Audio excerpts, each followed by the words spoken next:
If you work in IT, you've probably used Traceroute at least a few times, but I bet some of you have no idea how it actually works. It's one of the first tools we reach for when we're trying to figure out where a network connection is dying. You run it, you see a list of hops, you find out where it times out, and you're basically done. But there's some really cool stuff happening underneath the hood that changes how you should actually interpret those results.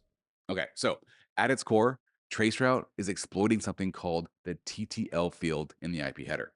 TTL stands for time to live, and it's basically a hop counter.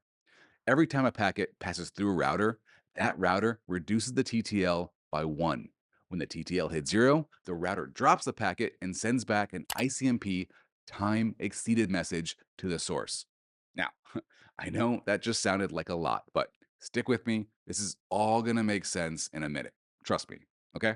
All right. Now, Traceroute starts by sending out a packet with a TTL of 1. That packet hits the router reduces the TTL to 0, drops it, and then sends back the time exceeded message. And then boom, now Traceroute knows the IP address of the first hop and how long it took to get there. Then it sends out another packet with a TTL of 2. That packet makes it through the first router, hits the second router, gets dropped, and then the second router sends back a time exceeded message. Now Traceroute knows the second hop. I think you can see where I'm going with this. It keeps doing this, incrementing the TTL each time until it finally reaches a destination. Now, but you might be asking, how does it know what hop is the destination? Well, that, that's a very good question. It knows this because at the last hop, instead of getting an ICMP time exceeded, it gets an ICMP echo reply or port unreachable message. It kind of depends on the protocol you're using, but that's how it knows it's done. Now, here is where it gets interesting.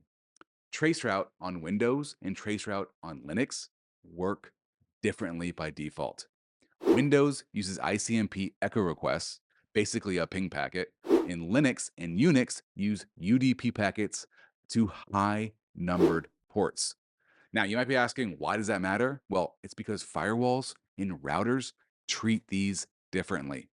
A lot of networks block ICMP, or at least they rate limit it, so that they deprioritize that traffic. So if you're running Traceroute on Windows and you're seeing a bunch of timeouts, it might not actually be because the path is broken. It might be because the ICMP is being filtered somewhere along the way. If you run the same traceroute using UDP or TCP, you might get a completely different result. And also, this is really important. The path you see in traceroute is not necessarily the path your actual traffic is taking. Routers can use different paths for different types of traffic. They can use something called ECMP or equal cost multipath, meaning there might be multiple paths to the same destination, and your traceroute packets might take a different path than your actual application traffic. One more thing. Those round trip times you see in traceroute, they're not cumulative. Each hop shows the round trip time from your source to that specific router and back. So if you see hop 3 with a 20 milliseconds time and a hop 4 with a 15 milliseconds, that doesn't mean hop 4 is faster. That just means hop 4 responded faster to the ICMP request.